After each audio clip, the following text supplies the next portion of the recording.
À la une ce soir, quel avenir pour le tourisme aux Trois-Îlets? Plusieurs chantiers d'envergure sont prévus, des hôtels, mais aussi l'aménagement du littoral dans le respect des règles environnementales.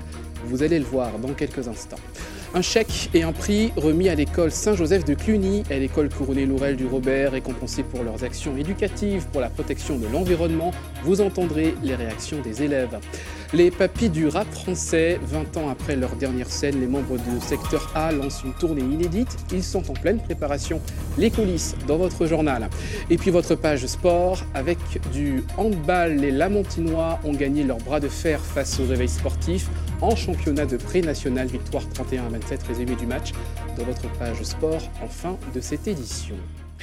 Voilà pour les titres. Bonsoir à tous. C'est un enjeu primordial pour la commune des Trois-Îlets. Le tourisme, premier secteur économique de la ville. Ce matin, 2 projets ont fait l'objet d'une visite du préfet et du maire. La construction d'un nouvel hôtel à la Pointe du Bout et l'aménagement de la marina étaient des lieux avec Loïc Régis.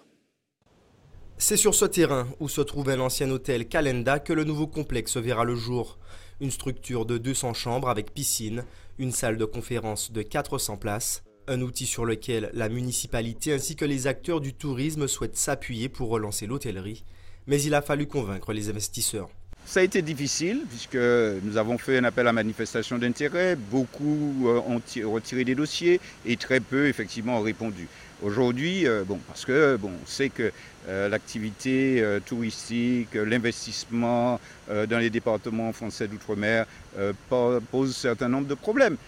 Mais nous y croyons. Les permis hôtels, mais aussi centre de congrès, les 2 permis sont délivrés par la ville. Maintenant, il reste encore un dossier qui va être à l'enquête publique, vous voyez bien, pour permettre effectivement l'utilisation des plages, l'utilisation des épis, la mise en place d'épis rocheux.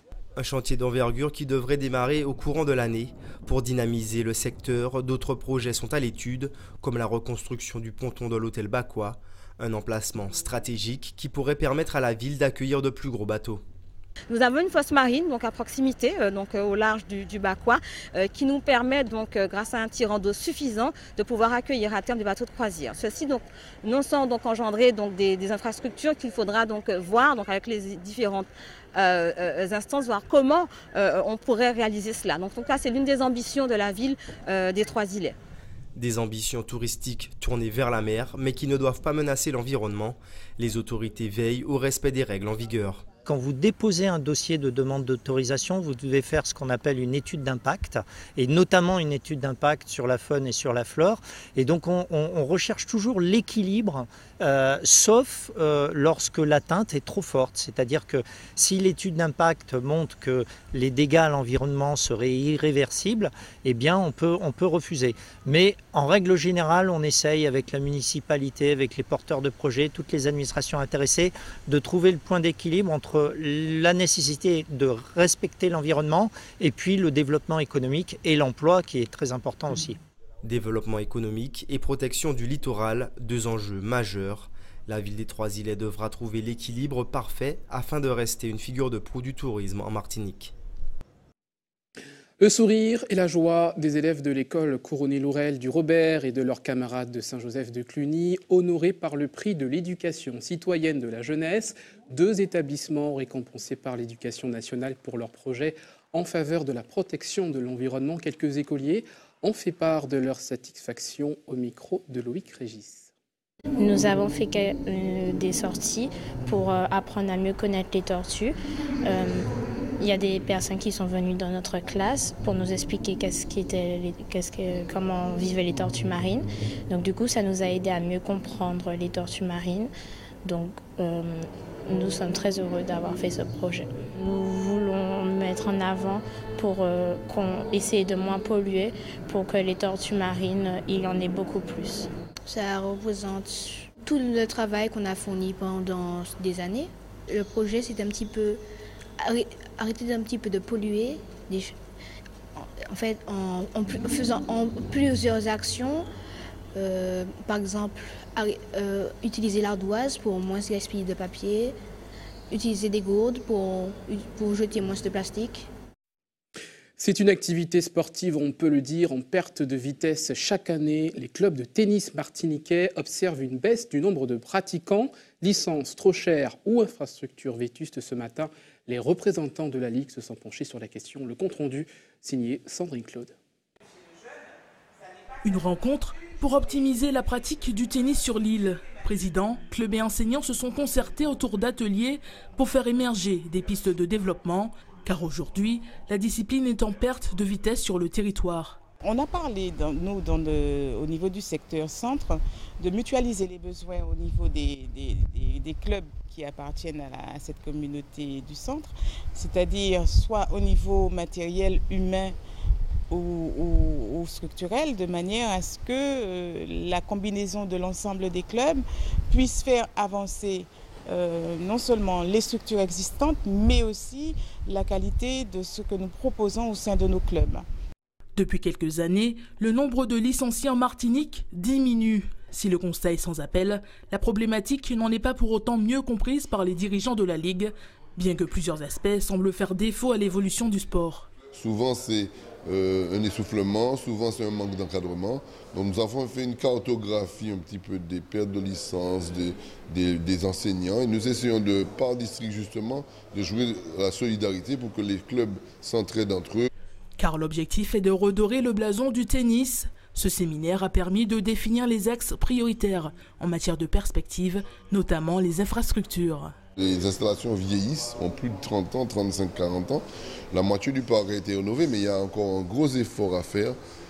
Justement, c'est pourquoi nous raisonnons un petit peu aujourd'hui sur les communes, les municipalités et les États communes pour tenter, avec la CTM et avec même le CNDS, c'est-à-dire l'État, un dossier de rénovation des terrains sur les clubs. De nombreux projets ont été évoqués durant ce séminaire, avec l'espoir de relancer une pratique qui pourrait déjà être en plein essor sur l'île.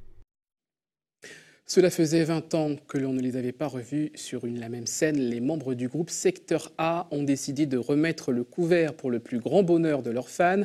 Pour ceux qui ne connaissent pas, Secteur A, c'est Doc Gynéco, Passy, Arsenic, Nègre Marron, des piliers du rap français. Éric Dupuis, notre correspondant à Paris, a pu rencontrer une partie du groupe en pleine préparation. Regardez. Ils n'ont pas encore 50 ans, mais ils font déjà partie de l'histoire du rap français. Souvenez-vous, le 22 mai 1998, pour fêter les 150 ans de l'abolition de l'esclavage, ils enflamment l'Olympia pour un concert mythique. Les Nègres Marrons étaient partis de leur capitale pour jouer jusqu'ici. On part en virée, comme Auchan blindé sûr et certain, l'Olympia va brûler. Je pense avec les mots, avec les mots. Depuis que j'ai réussi, depuis que la flow, fils la boule.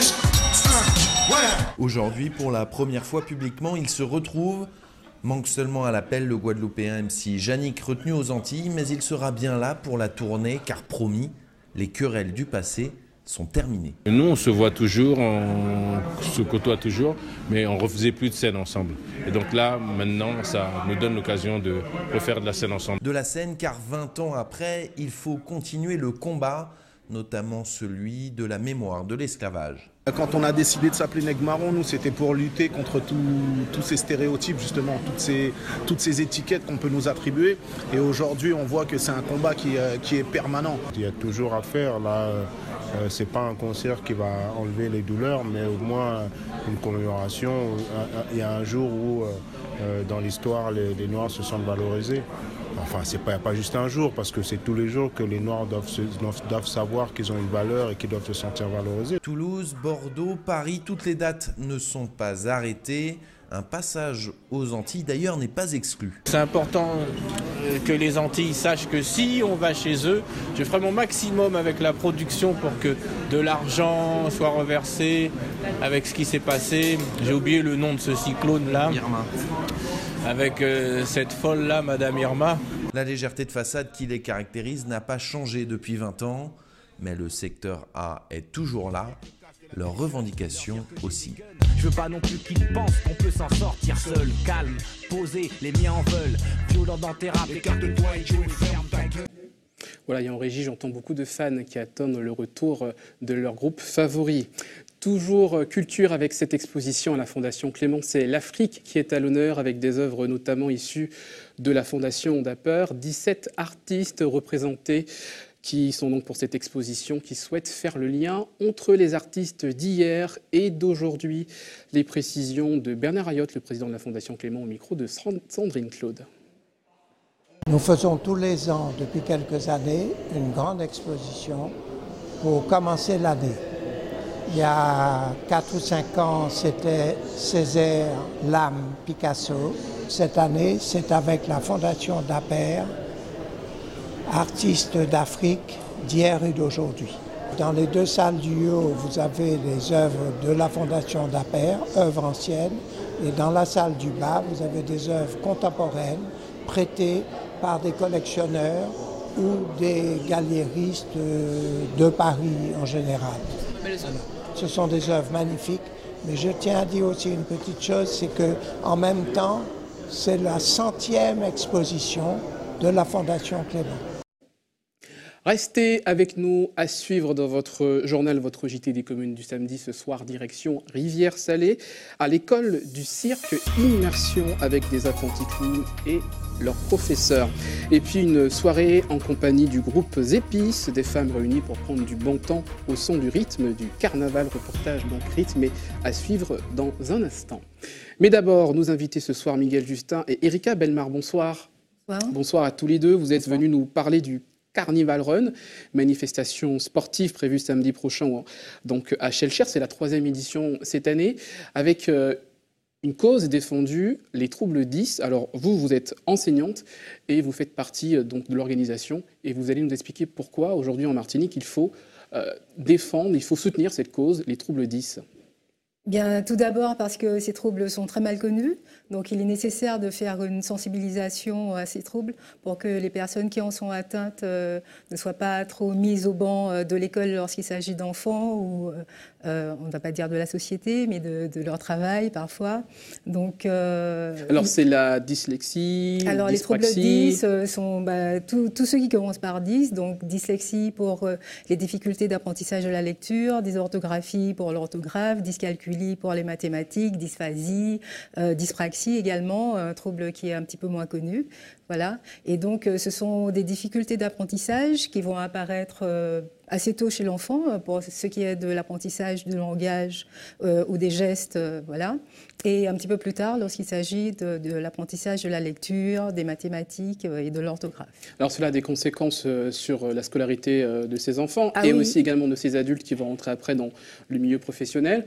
Alors vous, en tant qu'enseignant, qu'est-ce que l'on peut faire aujourd'hui en Martinique pour améliorer la prise en charge de ces personnes atteintes de troubles 10 ? Alors déjà, au niveau de l'éducation nationale, il y a des choses qui sont prévues, hein. Alors, vous avez différents plans qui existent et qui doivent être mis en place au sein des établissements scolaires, notamment ce qu'on appelle des PAP ou lorsque le trouble 10 occasionne tellement de difficultés, de conséquences que il s'apparente à un handicap. Hein. Donc, alors, on sait que ces dispositifs existent, seulement pour les enseignants, il reste encore difficile à mettre en place parce que déjà au niveau de leur formation initiale, il n'y a pas trop pour l'instant de formation ni au handicap ni au trouble. Il y a un problème de détection et c'est notamment l'objet de cette manifestation, donc la Carnival Run, puisque vous allez notamment avoir la possibilité d'avoir des orthophonistes qui viendront soulager les professionnels de Martinique pour faire plus de détection. C'est bien ça ? Voilà, exactement. Donc, alors, il est très difficile d'établir les diagnostics pour tout ce qui est trouble 10. Il y a une prépondérance de la dyslexie et donc, effectivement, en Martinique et même ailleurs, les cabinets d'orthophonistes sont un petit peu débordés parce qu'ils prennent en charge non seulement les enfants atteints de trouble 10, mais également des personnes âgées qui ont qui ont besoin de beaucoup de séances. Et donc, pour quelqu'un pour lequel on suspecte, un enfant pour lequel on suspecte un trouble, il faut attendre parfois des mois pour que le parent puisse emmener l'enfant chez l'orthophoniste. Donc ce que propose le club aujourd'hui, c'est de financer la venue d'orthophonistes qui pourront sur un temps donné établir des diagnostics pour les cas les plus simples. Et cela grâce notamment cette année à cette course. Miguel Justin, vous êtes président du Rotary Club de Schœlcher, c'est vous qui organisez le Carnival Run. Vous espérez, c'est quoi l'objectif cette année pour aider cette cause? Alors l'objectif c'est d'avoir entre 1500 et 2000 participants pour nous permettre d'avoir les fonds, comme Eric l'a dit, de faire venir un spécialiste pour pouvoir aider en fait, à la détection des troubles 10. Alors, chaque année, c'est quoi? C'est 1500, 2000 participants. L'année dernière, vous étiez à combien? Alors l'année dernière, on était à 1300 participants. Donc cette année, on espère être entre 1500 et 2000 participants. Juste pour vous dire que la manifestation commencera à 11h par le village des artisans qui sera ouvert. On aura un échauffement qui sera prévu à 15h et la course débutera en fait à 15h45. Alors ce n'est pas une compétition, c'est plus un rassemblement bon enfant. Le principe c'est venir déguisé pour à peu près 5 km de course à Schœlcher. Voilà, donc il n'y a pas de chrono, donc on peut venir, on peut marcher, on peut courir. L'année dernière, on a un participant qui a fait la course en béquille, donc il faut compter 1h30 avec les animations, des groupes à pied sur le parcours, bonne ambiance, bon enfant, des canots à mousse. Donc c'est un événement qui se passe en famille. Donc pas de chrono et on s'amuse. Merci beaucoup à tous les deux d'être venus nous parler de cette grande manifestation pour défendre la cause des troubles 10, notamment à l'école.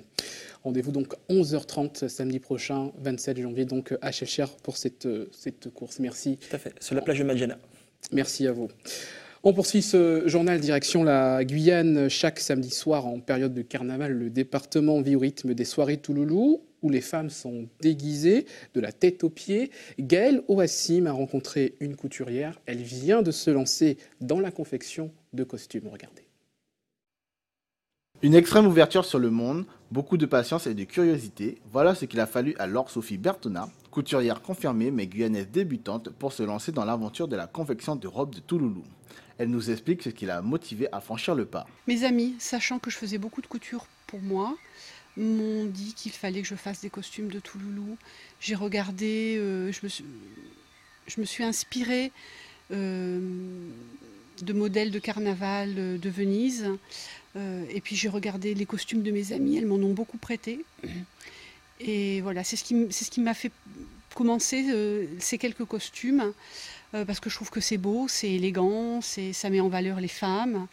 Donc quand on aime la couture, on aime ce genre de costume.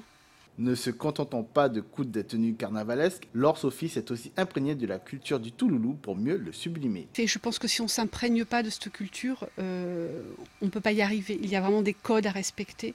C'est vraiment une grande culture, le Touloulou, je pense. Beaucoup d'amis m'ont prêté des costumes qu'elles avaient elles. Donc voilà, j'ai regardé un peu sur Internet. Et voilà, ça m'a permis de voir comment était fait un costume, apparemment ce qui plaisait aux femmes. Mes amis m'ont beaucoup aiguillé sur les codes, même du costume, sur le fait qu'il faut que ce soit l'ampleur des costumes, l'ajustement à la taille. Cette saison 2018 est un premier essai réussi pour cette jeune couturière qui pourrait bien se lancer dans la confection de tenues de Tololo dès la saison prochaine. Je pense que l'année prochaine, si je décide de le refaire encore, parce que bon voilà, c'était un coup d'essai, je pense que je le ferai. J'ai eu beaucoup de demandes. On m'a dit oh, c'est dommage que tu le fasses pas, mais j'ai pas eu le temps. Donc je ferai du Tololo. Ouais. Ça peut être aussi très, très agréable d'habiller les hommes. Capable de réaliser de très jolies tenues en 48 heures, cette jeune macrourienne devrait très vite devenir la coqueluche des Touloulous. Retour en Martinique, il sera également question de carnaval dans votre JT des communes du samedi. Ce soir, direction Rivière-Salée en compagnie d'Hubert Bornil. Regardez.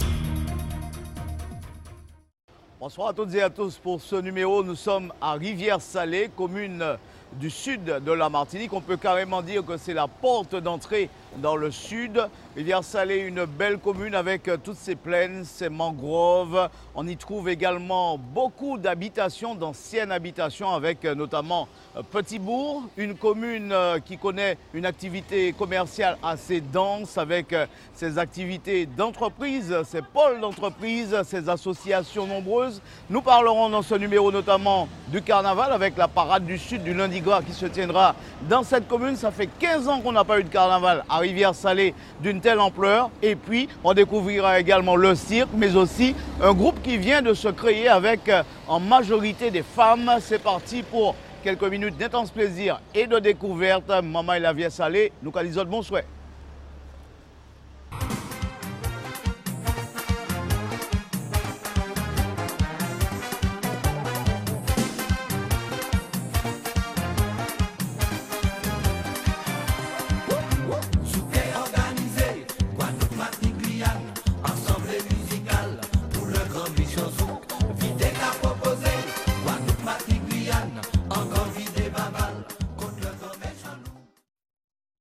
Je vous en parlais tout à l'heure, Rivière-Salée et notamment son centre culturel propose une activité qui ne passe pas inaperçue.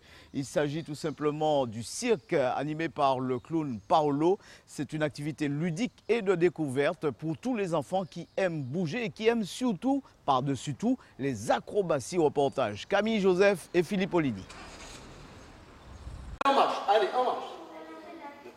Calixte, Mathias et les autres découvrent l'acrobatie, le jonglage, le vélo, entre autres. Ils y trouvent du plaisir et s'amusent ensemble avant tout. J'aime jongler, j'aime faire de la planche à équilibre et aussi faire du pédalo. En s'amusant, on travaille parce qu'on a le droit de faire le numéro qu'on veut en s'amusant, mais en faisant ça, on doit travailler sur le numéro. Ils sont encadrés par Paolo le clown pour des cours qui durent 2 heures par semaine, mais qui visiblement pourraient se prolonger dans le temps si cela ne dépendait que de ces artistes en herbe. Dépêchez-vous et vous commencez le pédale. Alors voilà comment ça se passe. Il est venu me voir. Il m'a dit de me dépêcher parce qu'il a besoin de travailler. Et bien c'est ça que je les ai appris à se débrouiller tout seul. Il ne s'agit pas forcément d'en faire des artistes de cirque, mais surtout leur donner le goût de l'effort et de les accompagner. Le cirque, c'est une bonne chose et ça permet aussi d'être soi-même, avant tout. Parce que si on fait son numéro tout seul, on est tout seul. Hein? Il n'y a personne avec nous. Donc on doit avoir confiance en soi, se rassurer, travailler bien, pousser l'effort et juste être soi-même. L'atelier de cirque de Paolo le clown est aussi un lieu où l'on apprend à se surpasser. Oublie ta peur, regarde toi. Si tu tombes sur un tapis, je vais te pousser. Tu tombes. Alors, on se prend à rêver que ces amateurs en herbe puissent un jour monter le premier spectacle de cirque de haut niveau en Martinique.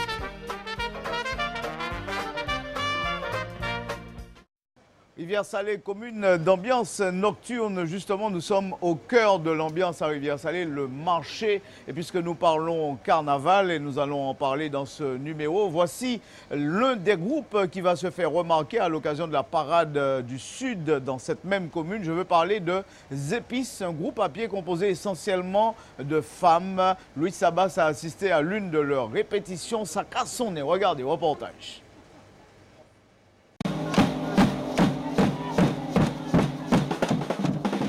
Joie de vivre. Super. Beaucoup d'enthousiasme. C'est un groupe de rap, quoi. Zépis, c'est Zépis, c'est les épices, et voilà. Voilà qui qualifie bien l'esprit de cet ensemble. Corne de lombi, tiboua, grosse caisse, les ingrédients principaux d'un groupe carnavalesque. La musique est bonne et parvient à attirer le touriste. Mais ça nous change de nos ritournelles en métropole, quoi, ça c'est clair. Et c'est vrai que je suis un très mauvais danseur, mais sur un truc comme ça, on ne peut pas faire autrement que de remuer du croupion. Il faut dire que ces dames ne ménagent pas leurs efforts. Parmi elles, Christiane, à 76 ans, elles s'offrent le bonheur de participer au carnaval. Ça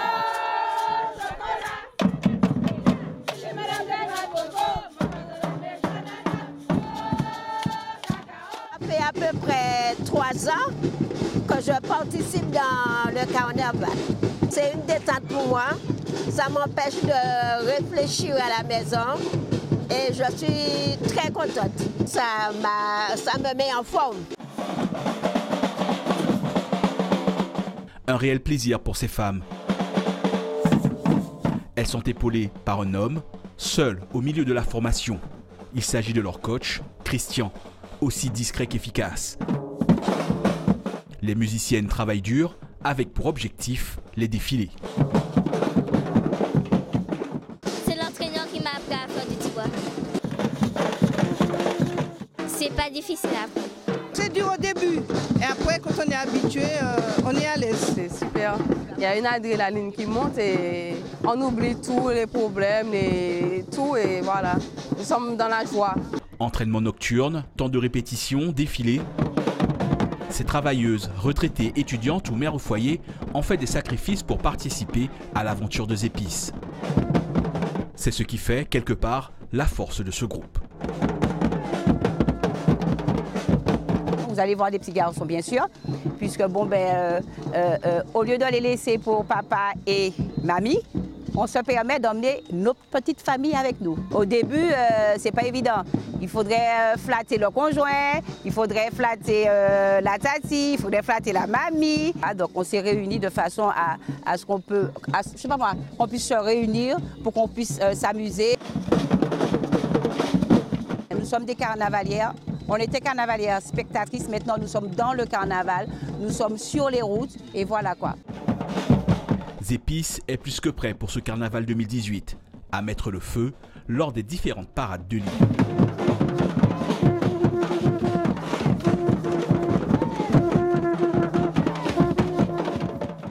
Restons toujours dans l'ambiance du carnaval avec cette fois notre invitée, elle s'appelle Anne Bérisson, elle est la représentante de l'association Carnaval Sud de Martinique. Merci de nous retrouver dans cette charmante commune de Rivière-Salée. Ça n'est pas innocent puisque c'est ici que se déroulera pour le lundi gras. Ouais, le gros événement du carnaval. Tout à fait. La parade du Sud. Voilà, depuis l'an dernier, on ne dit plus parade du Sud, on dit Festi Sud, puisque c'est un concept qui a été inauguré à Rivière-Pilote et qui regroupe 2 grosses manifestations, l'élection de la Reine du Sud et l'ancienne parade du Sud, qui est une parade aujourd'hui en accord et en partenariat avec le corps, les groupes à pied. C'est cela, donc il y a la mairie, il y a le corps et puis l'association carnaval. Qu'est-ce que ça apporte de plus à l'événement? Il s'agit donc de faire vivre un moment de carnaval dans une journée entière, dans une ville, une des villes du Sud, donc c'est Rivière-Pilote, c'est Rivière-Salée, et qui est une espèce de communion, si on peut dire, entre la population qui accueille la ville et une mise en valeur de cette ville. Ce n'est pas anodin, puisque le carnaval a un aspect culturel, mais aussi économique. Il faut dire que Rivière-Salée, c'est un endroit très agréable, très accueillant aussi. Une commune qui permet beaucoup de possibilités, de sortie, d'entrée également. Donc tout ça facilite les choses. Oui, c'est une commune centre qui a une topographie assez plate, donc on peut déambuler facilement. Le circuit présenté est assez intéressant, proposé est assez intéressant. Permet d'étaler le carnaval sur une bonne partie de la commune, donc installer la population et les visiteurs. La place disponible est très intéressante. Sachant que le carnaval arrive très tôt cette année, très vite, est-ce que vous avez eu le temps qu'il fallait pour préparer ce gros événement?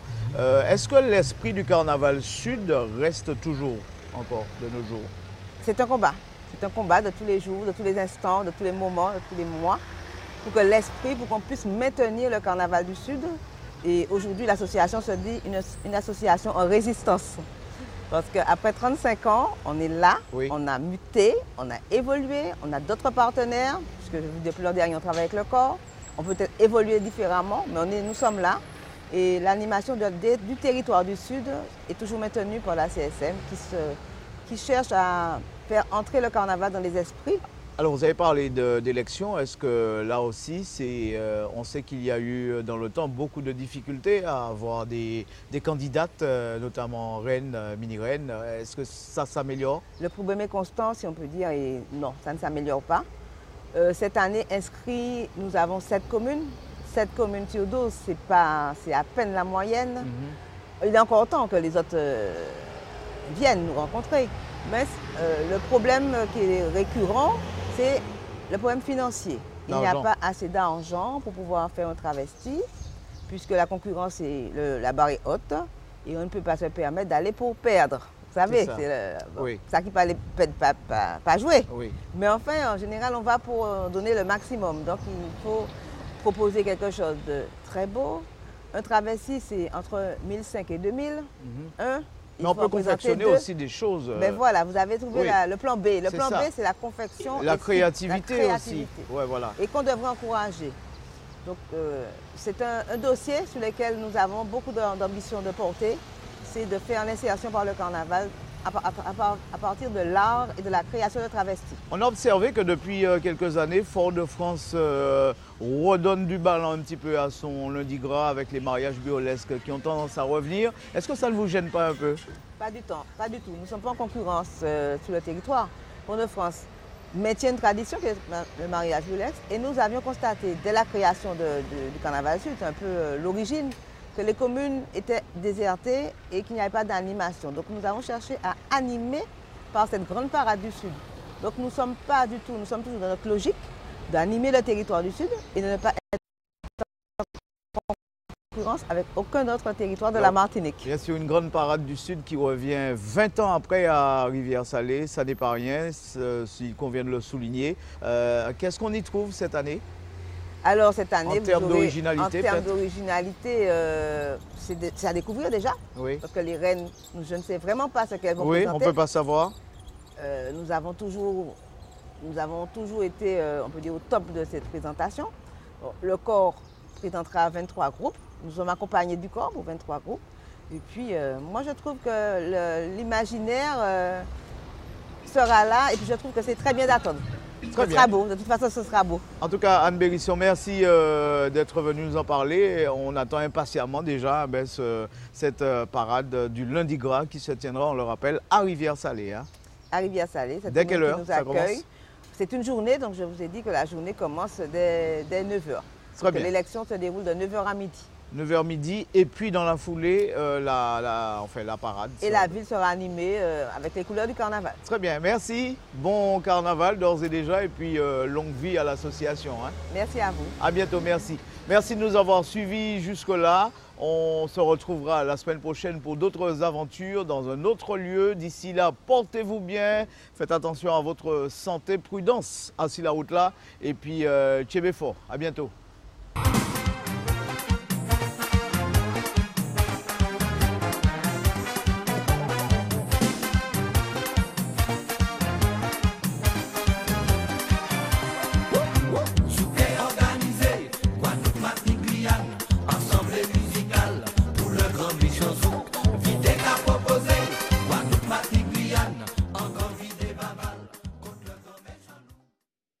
Merci à Hubert Bonil et à toute l'équipe du JT des communes. Et on ne pouvait pas refermer ce journal sans évoquer la mémoire d'Edith Lefel. 15 ans déjà que la diva du zouk nous a quittés. La Guyanaise repose depuis au cimetière du Père-Lachaise à Paris. Son public ne l'a pas oublié. Ses chansons résonnent encore dans beaucoup de cœurs. Voici quelques images rassemblées par Céline Chalonneau.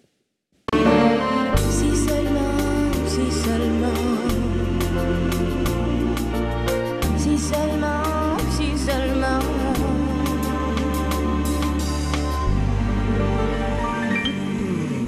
tu n'as jamais compris que c'était toi ma vie. Tu n'as pas écouté et pourtant j'ai parlé.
Voilà pour cet hommage, c'est l'heure de retrouver votre page sport.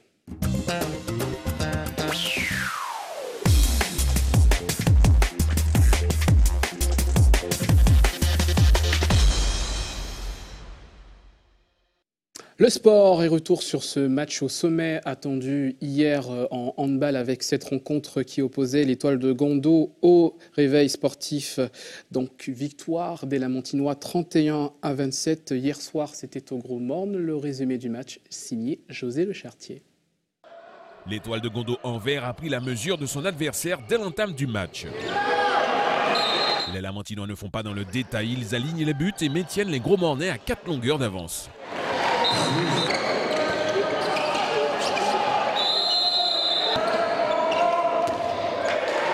Lydie Boulay et ses hommes tentent de réduire la marque, mais à la pause, l'écart est de 5 points, 16-11 en faveur de l'Étoile de Gondo. Au retour des vestiaires, la physionomie du match ne change pas, l'Étoile de Gondo suit son tableau de marche. Le Réveil sportif paye dans la finition, les joueurs manquent de cohésion et la défense n'est pas homogène, ce qui fait l'affaire des Lamantinois.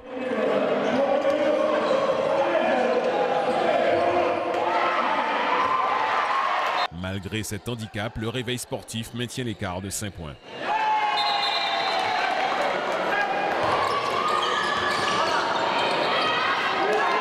Si le match semble très disputé, aucun soubresaut de la part du Réveil sportif. Les Lamantinois exercent une parfaite maîtrise de la partie.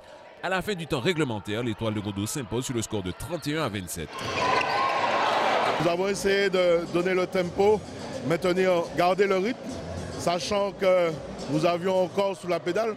C'est vrai que le Réveil sportif, à la mi-temps, nous a montré qu'il fallait compter sur eux. Seulement nous, ce qu'on s'est dit à la mi-temps, l'important pour nous, c'était de conserver l'avantage que nous avions à la mi-temps. Et c'est ce qui s'est passé en fin de partie. Je suis très satisfait de ce match. On avait les possibilités pour, maintenant il faut marquer les buts. Un grand match peint, encore une fois, donc voilà. Je pense que c'est pour ça qu'on a déjoué, quoi. On n'a pas réussi, on a fait un complexe. On a eu un gros manque de cohésion, donc forcément ça a été très facile pour l'Étoile de Gondo.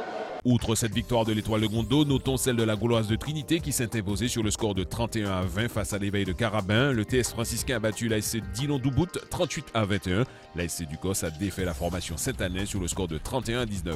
Ce soir, 20h à Corridon, une rencontre alléchante referme cette 15e journée, UJ Redoute USC Citron. Chez les femmes, hier soir, 2 rencontres en ouverture de la 11e journée. Les Glons du Lamentin s'est imposé 24-16 face au TS franciscain. Les Gros Mornaises ont eu plus de chance que l'équipe masculine. Elles se sont imposées face à l'Étoile de Gondo 30-6, rien que ça. D'autres rencontres se jouent en ce moment, nous y reviendrons demain. Voilà pour l'actualité du handball masculin et féminin. On fait le tour du reste de l'actualité sportive en Martinique avec notamment le championnat en football. Le résumé de l'actualité sportive signé José Le Chartier. En football, hier soir, 4 matchs ont animé cette 14e journée. À Saint-Joseph, le Golden Lion en jaune était opposé à l'émulation de Shellcher. Les Shellcherois, invaincus depuis 5 journées, ont tenu tête à la formation Joséphine. Kevin Parsemet transforme le penalty, 1-0 pour le Golden Lion. L'émulation en confiance riposte par Livio Amable, score de parité 1 partout à la mi-temps. Le Golden Lion a pris le jeu à son compte et aurait même pu ouvrir la marque dès la 3e minute par Parsemet. Et puis c'est vrai que Thomer d'une main ferme a repoussé le ballon. On retiendra surtout que l'émulation est très bien organisée, ce qui a beaucoup gêné le Golden Lion, qui d'ailleurs n'ouvre la marque que sur un penalty. Et il pensait certainement avoir fait le plus dur. Maintenant l'émulation très solide, très bien organisée, a su justement égaliser pour entrer au vestiaire sur le score de 1 but partout. Au retour des vestiaires, le Golden Lion dans de meilleures dispositions réalise le break par Kevin Parsemin, 2-1.